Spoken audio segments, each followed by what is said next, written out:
In 2020, we celebrated the Year of the Howard County Woman to honor the 100th anniversary of the 19th Amendment, giving women the right to vote.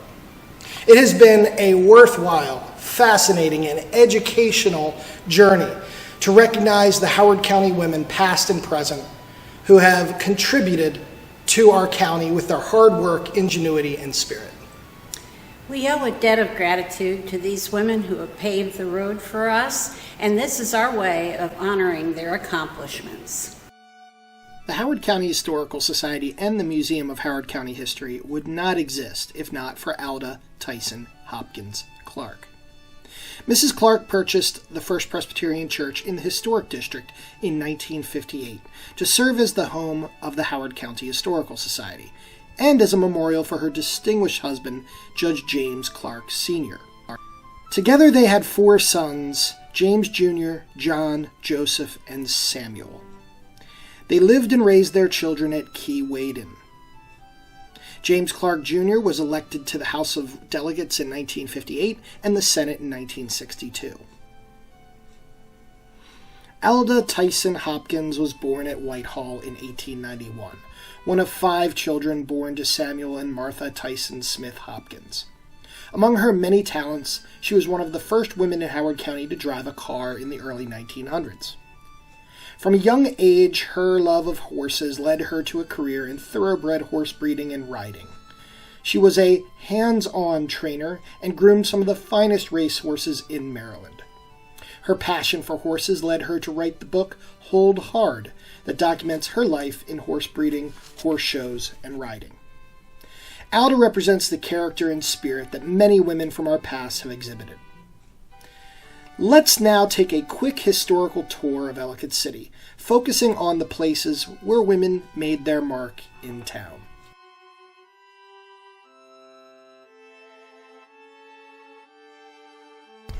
We're here outside of the Circuit Courthouse in Ellicott City, Maryland, in Howard County.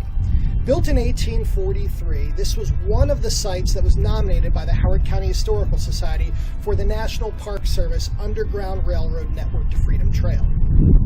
We found many court cases in our archives that allowed us to justify using this site on the Underground Railroad. One of the cases that was heard, one of the more notorious cases that was heard, was one of our profiles that we were focusing on this year in the Year of the Howard County Woman, Rebecca Garrett.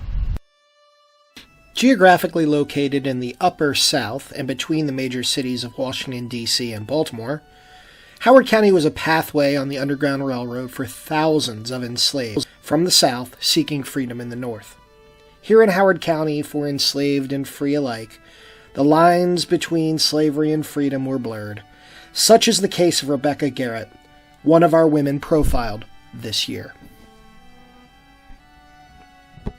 Rebecca Garrett was the first woman of color to file a writ of habeas corpus in Howard County to regain her freedom from slavery. Rebecca, formerly enslaved by Thomas Anderson of Howard County, was given her freedom upon his death. However, his son, Isaac Anderson, saw that Rebecca and her 6 children would be worth thousands of dollars and wanted them returned. Joseph S. Donovan, a slave dealer, and Isaac Anderson executed a midnight raid in Baltimore and forcibly kidnapped Rebecca and her 6 children and returned them to Howard County. Sympathetic Quakers hired 2 lawyers, Mr. Benjamin C. Prestman and C.H. Pitts, to file a writ of habeas corpus to gain freedom for Rebecca and her children.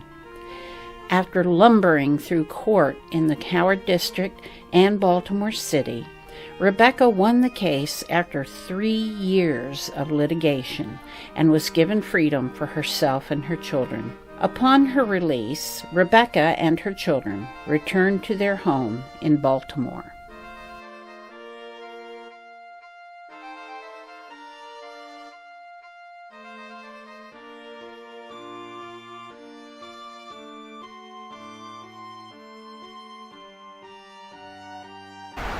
Bessie Lee Gambrell was a most remarkable woman and an influential educator in Howard County. As a matter of fact, I think she had a connection with the flood. That's right.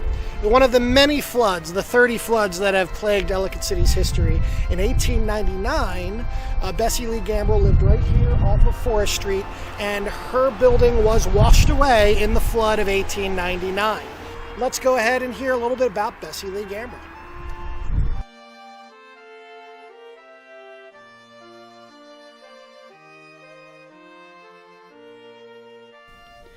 In the early 1800s, Forest Street circled around and joined with Hamilton Street. Bessie and her family lived on Forest Street with many other families. The flood of 1899 washed away all of the buildings that stood where the public parking lot is now located. Graduating summa cum laude at 19 from Western Maryland's College in 1902, Bessie returned home and lived in Ellicott City with her parents while teaching in a one-room schoolhouse in Relay. In 1911, she made her mark as the first female professor teaching philosophy at Alfred University and psychology at New Jersey State Teachers College in Trenton. In 1923, Dr. Gamble was scouted by Yale University while teaching in Trenton. She became the first female tenured professor at Yale University in science and mathematics.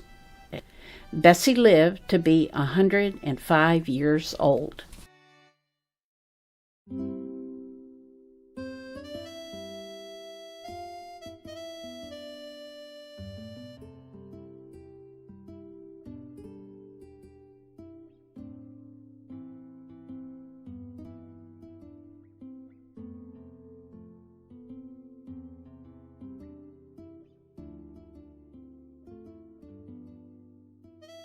Deborah Disney operated her tavern for 22 years, beginning in 1840. It was known as one of the liveliest places in town, catering to men only. She ran the tavern in Ellicott Mills with the help of her hotel keeper, William S. McLaughlin, and her Irish barkeeper, Henry McGowan.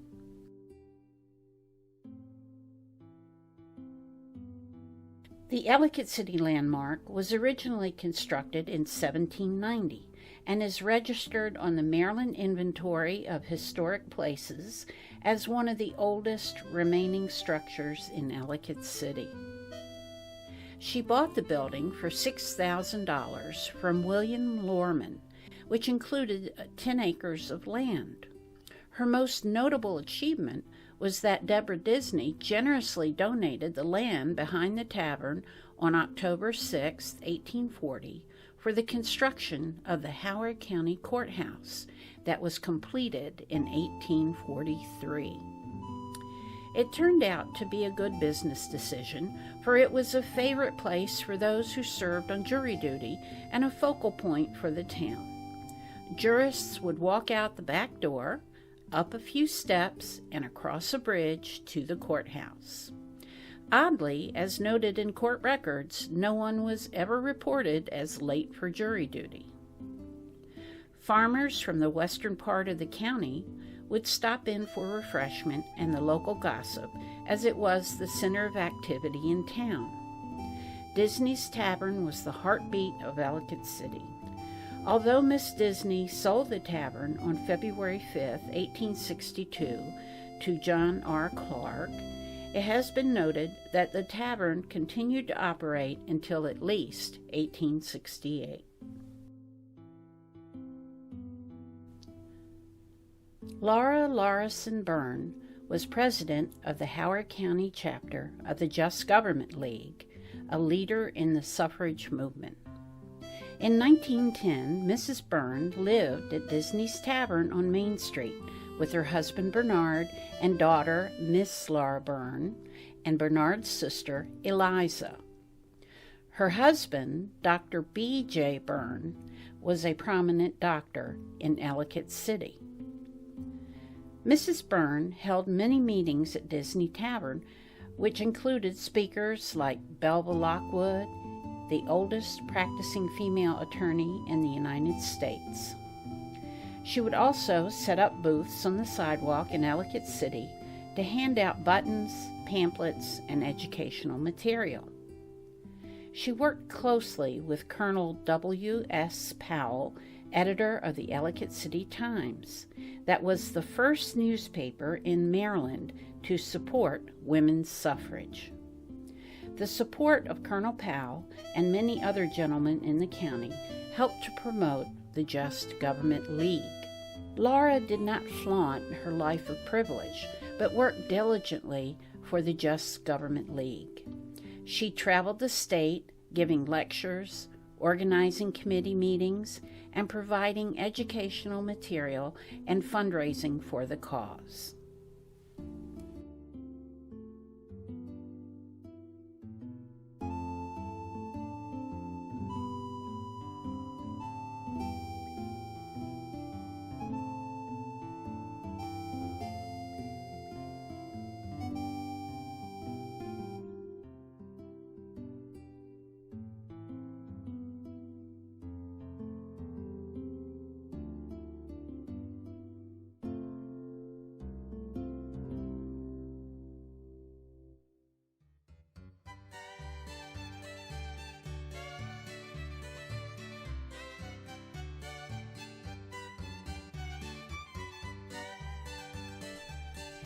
This unique trio of formidable talent traveled the state for decades, producing hand-colored photographs of buildings, landscapes, still lifes, postcards, and note cards, as well as handmade table linens and other needle crafts.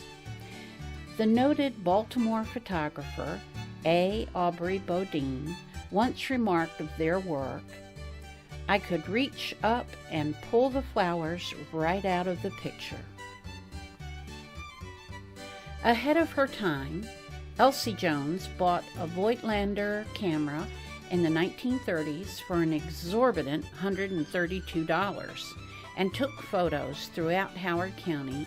Ida Jones, who graduated from the Maryland Institute of Art in 1916, where she won the class prize in the design department, did the printing and hand coloring of photographs. Frances Jones wrote the histories of the photos and planned the journeys throughout Maryland. With a darkroom set up in their father's barn in Howard County, they produced beautiful photos and artwork that allowed them to publish a book, Maryland History Through the Camera's Eye, in 1944. Available in our gift shop is Images of America Sykesville by Bill Hall in Acadia Publishing that contains a chapter on the Jones sisters with photos. The Gatehouse Museum in Sykesville at 7282 Cooper Drive, Sykesville, holds an important collection of the Jones sisters' work.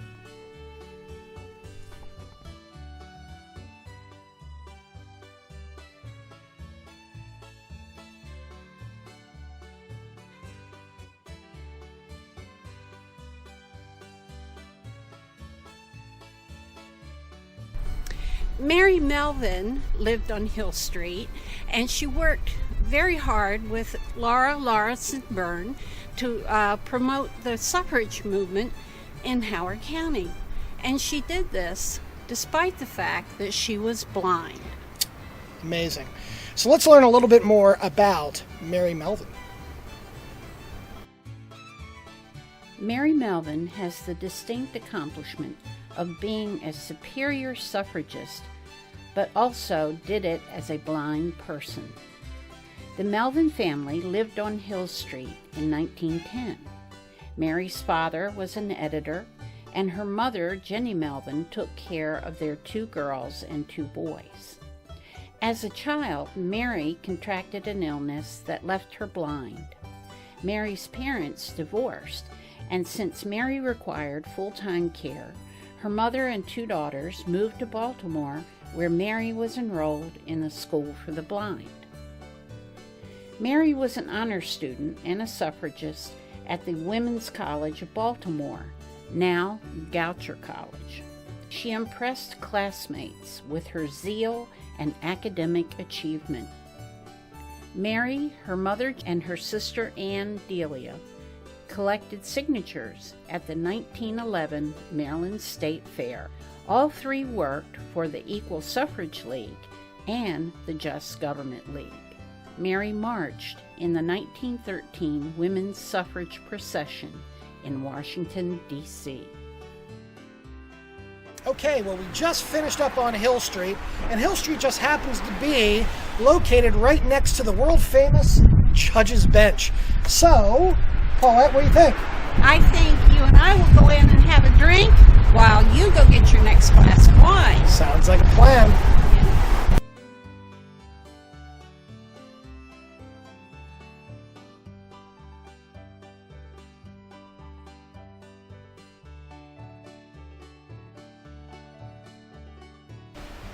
As we continue our Main Street history portion of the program, we are here at beautiful Tiber Park on Main Street.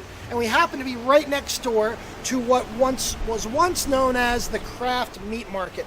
More recently, Ellicott Cityans, Howard Countyans may know this building as being hollow. But historically, in the 1800s, this was the Craft Meat Market.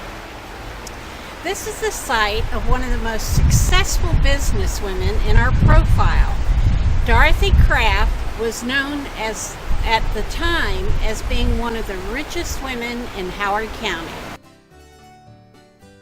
Dorothy Limbach Craft lived the immigrant's dream. She arrived in Union Mills in 1845 at the age of 6 from Germany. When she died in 1916, she was the richest woman in Howard County. At 8 years old, she was working in the cotton mill. At 19, she married Andrew H. Craft, who immigrated to Union Mills in 1851 from Germany and worked for a local butcher and farmer, William Hughes, who moved the business to Main Street in Ellicott City. Mr. Craft took over from there. Mr. Craft died on January 1st, 1881, and Dorothy, at the age of 42, with an eye for commerce, immediately took over the business in her name. She employed expert butchers and established 2 daily wagon routes in Howard and Baltimore counties. As her sons grew old enough to join the business, she delegated the delivery routes to them. In a short time, she was successful enough to purchase the building in which her business was established. She bought out her competitor, Gallagher's Meat Business, and employed the last Gallagher as a journeyman butcher. When she died in 1916, she was reported to be the richest woman in Howard County. Her children carried on the business in her name. The Crafts were always known for their compassion and assistance in the community, helping families that were less fortunate or struggling through hard times. The Craft Meat Market closed its doors in 1942.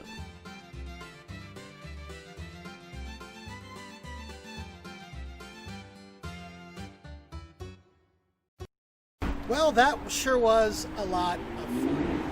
On behalf of the Board of Directors, our staff, and on behalf of myself and Paulette, we thank you for doing this year's holiday history and house tour. And we want to wish all of you a very happy holidays and a prosperous and safe New Year's. So remember, if you're able to, please click on the link on the website or at the beginning of this presentation to donate to the Howard County Historical Society. We do appreciate your support, and your support does go towards helping us maintain the museum, maintain our archives, and our educational programs, which we're sure to get back to next year. Once again, thank you so much for tuning in, and have a wonderful and safe holiday. Have a wonderful holiday. Done.